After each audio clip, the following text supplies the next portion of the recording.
I'd like to welcome Michael Gaskins, and Mike is running for the El Toro Water District Board. He is also a resident here in Laguna Woods Village. Mike, pleased nice to have you on. Thank you. Very happy to have all the candidates coming on from all the different areas right now this time of the year. The Water District is a controversial position. Well, it's yeah, it's important. Yeah. I guess the first question is, you live here in the village. I do. Why are you running, and have you run for anything before? Have you been on any other water district boards or anything else? No, I have never been political, really considered it. Mm-hmm. And then when the trustee or director died in June, right? Bill Kahn, yes. Anyway, they advertised to fill the remainder of the position. Right. Mm-hmm. And my background lends itself to water. I spent 10 years as a chemist, microbiologist in a water district. I went over into labor. Oh, okay. And then I ended up being a human resources director in the city of Montebello. So my background in public employment is very broad, plus the technical part of water.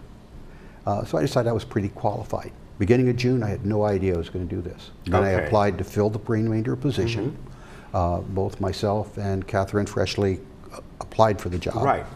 And she was selected. Okay. And I think it's because she had a history with them, they knew who she was, right, et cetera, and I was an outsider newcomer. Okay. And so as I looked at the situation, I decided, I could run for this. Mm-hmm. And so I threw my hat in the ring, and here we are, and I appreciate you having me on here. And so your background is at a chemist and microbiologist? And, my degree is marine biology, minor in geology, and I've done a number of different things, but I did spend a lot of time in a certified water lab. Okay. So I know a lot about both drinking water, the domestic stuff, and wastewater and the wastewater treatment process. And part of that is you would test samples coming in and... every day. Generate a couple of thousand data points. And the hard thing about the job was writing it down and then forgetting it. Yeah. to keep from cluttering up everything. But yeah, several thousand data points a day. All right. I know a little about that because my stepdaughter does something very similar. Oh, okay. So this is obviously, you're not going to be doing data points, you're not going to be doing things like that. You're going to be on a board overseeing the water district and of course making suggestions and being part of a group that looks at the future of the water board, what needs to be done. And of course, this is one of those situations where the water board, all the water boards in this area, they mesh, of course, with the Metropolitan Water District, which, of course, with the state and the Colorado River and beyond. So it's not just sitting on a small little board that is looking at a particular area. It has to be looked on at a much larger scope. Oh, I agree with that. LA, our whole area is parasitic because we rely on water coming in from other places. We don't have enough of our own. Right. And so having to interact with those other agencies, overseen probably by mostly Metropolitan, but also the State Water Project, all of those. Turn of the century, the issue was irrigation. Yeah, it was just irrigate crops, and that's where all these water districts sprung up from. Right. Now, if you get on the board, are there certain things that you've looked at that you would like to see different? And I don't mean particularly any one person on the board you'd like to see it handled differently, but just different issues that maybe you've come across or have looked into that you thought to yourself, you know what, maybe I would have liked to look at this a slightly different way. I don't know. My impression is that the district has been really well run over the years. I think they've been proactive in getting tertiary treatment down at the wastewater plant, producing a supply of reclaimed water for irrigation. To the extent that they've had funds, they've installed the separate system to deliver, because you don't want the two mixing. Right. Of course, you don't want that. Well, the tertiary water technically is drinkable. Yeah. But it's just the concept of drinking it. It is difficult for most people, and I wouldn't drink it unless I was dying of thirst. Right. But the reclaimed is really important, because all the water we don't irrigate, that we don't buy from Metropolitan, et cetera, it is a conservation savings. You know, we're recycling water. Sewage in itself is more than 99% just water. Right. How do you feel about Proposition 3 that is on the ballot right now? This is the State Water Initiative, and on one hand, yes, it could provide, you know, building of, I think they're the tunnels up in the Delta, and a lot of it, of the bond money will go to different districts and things like that. Of course, on the other hand, it's, no matter how you look at it, and eventually it's another tax and or fee that we have to pay. It's like buying something with my MasterCard. Right. I'll pay for it later. Yeah.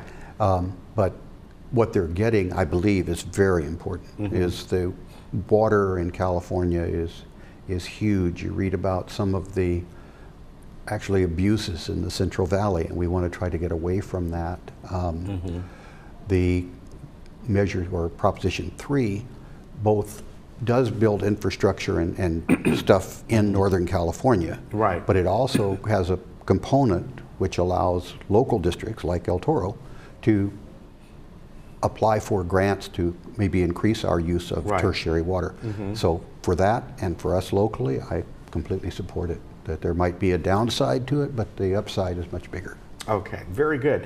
Of course, you are a resident here, so therefore you are right in the district, and you are someone who sees how our water is handled here in the village.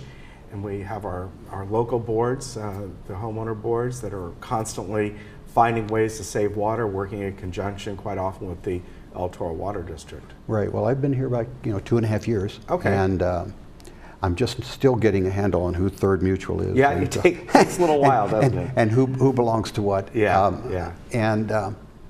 But I do understand that the water district supplies it to the organizations, and the organizations then disperse it to residents and do all the landscaping, things like that.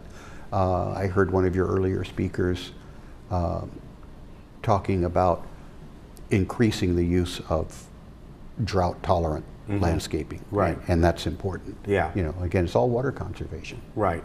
And again, your background, many different things, including working with labor, working with human resources, and so you kind of see everything from different sides. As a public employer, there are things that you've got. There are regulations you have to follow with, besides just Fair Labor Standards Act and a few other things.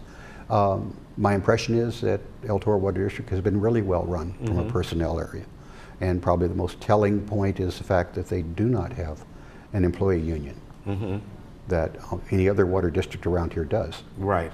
Because they've decided they had the need. So my employee, El Toro, seems to have happy, well-paid employees who do a good job for the money. Yeah, they do a very good job. You get what you pay for. Yeah. All right, Mike, thank you very much for coming on. Your website is very easy, Mike Gaskins. MikeGaskins.com, and you can find out more about that there. And it's great to have you on today, and it's always good to get to know the candidates. Okay, well, I appreciate you having me on. Thank you very much, and thank you for your service. Vietnam veteran. I was just kind of quietly advertising. All right, no, that's always good. Yeah, 50 years ago, November 18th, I got blown up. Oh, wow. So that's a long time ago. Yeah, but still, thank you very much. Okay. We'll be right back. We'll get